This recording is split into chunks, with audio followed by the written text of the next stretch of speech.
La abstracción cede lugar a lo concreto y el camino se hace plano.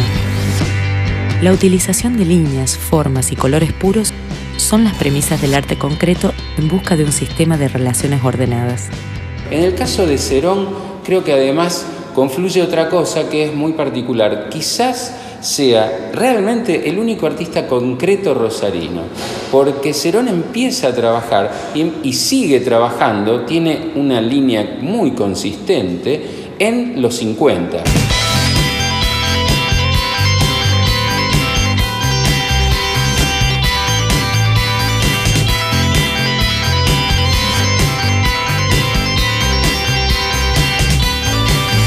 Él comienza con esta obra yo te diría minimalista en cuanto a la forma, porque son muy pocas formas, las relaciones cromáticas, y probablemente sea el único caso que por lo menos lo trabaja de un modo tan consistente en la ciudad de Rosario. En realidad el arte concreto, en sus bases fundamentales, tiene como principio que la pintura es fundamentalmente un hecho que sucede en el plano y que el plano es un fenómeno geométrico, de hecho, ¿no?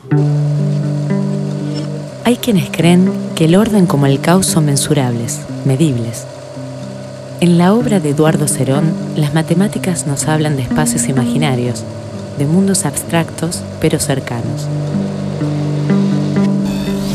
Las figuras geométricas se convierten en elementos sensibles a través del empleo de las formas y el color. El orden y el caos se juntan en un universo expresivo. El universo es todo geometría pura. ¿Ustedes tienen claro eso? Es un concepto que lo tiene remanejado. Toda su obra está en función de las líneas, curvas parabólicas, y sus cuadros parten de dibujos que pasa horas haciéndolos. Yo entré al Politécnico y ahí todo lo que fue dibujo geométrico me fue encantando, incluso geometría del espacio, todo ese tipo de cosas fueron cosas que me gustaron mucho, ¿no?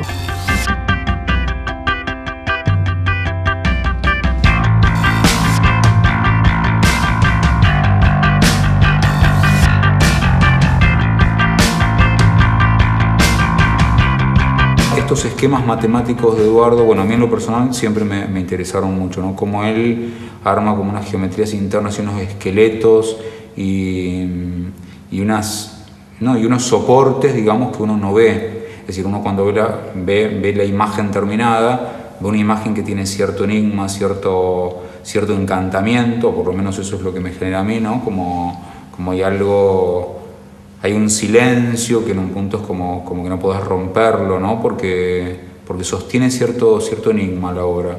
Y me parece que ese enigma está sostenido justamente por un trabajo interno, de estructura interna, de composición interna, que hace que la obra no sea solamente una bidimensión. Lo que sí recuerdo que en cierta oportunidad, haciendo un ejercicio de geometría descriptiva, tuve un poco la percepción de que eso me abría un espacio interior, ¿no? Es decir, que al recorrer la trayectoria del ejercicio, de repente fue como si la cabeza se abriera, y como si se percibiera el espacio verdaderamente.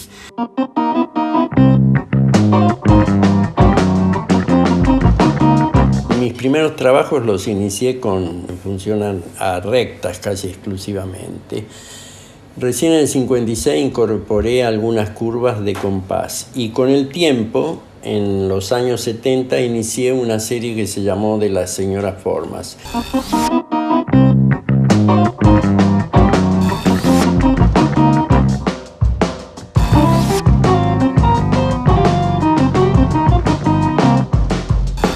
Era una época en donde se criticaba todo lo que sea estético, se hablaba del antiestético inclusive.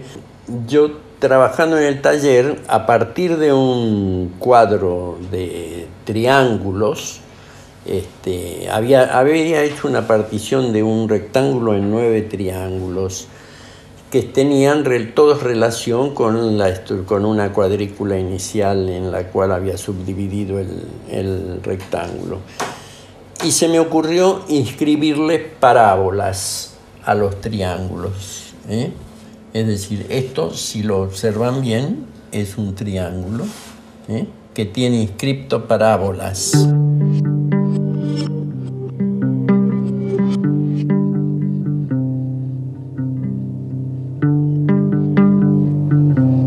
Por cada uno de estos triángulos hay una forma.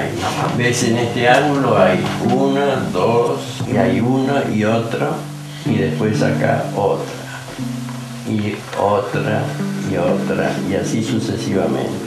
Cuando nos casamos, empecé a aprender qué era el plano, sobre qué se dibujaba.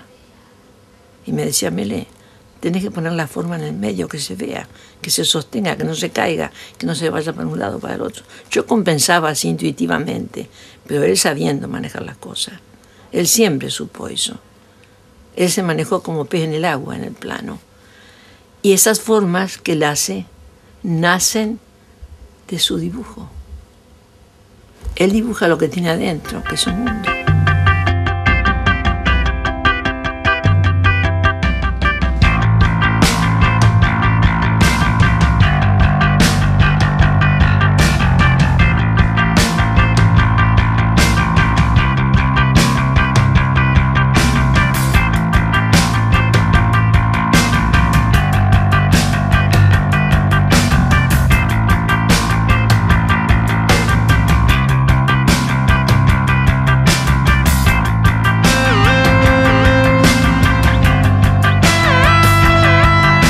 Esta noche el Museo Castañino inaugura una retrospectiva del pintor Eduardo Cerón, que reúne aproximadamente obras de su producción desde 54 hasta la actualidad.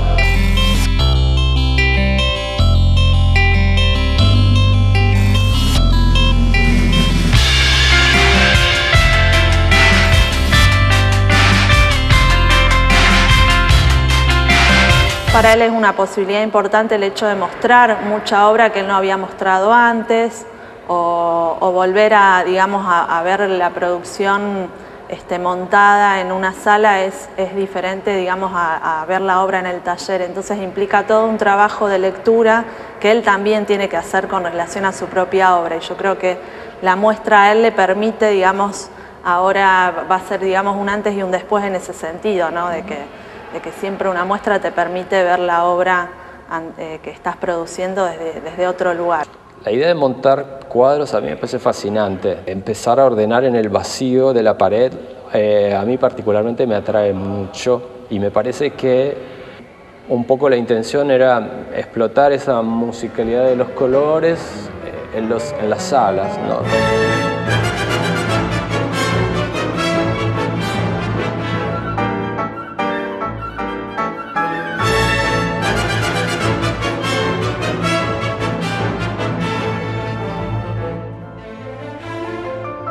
Así como lo es el tiempo, el espacio también puede ser relativo.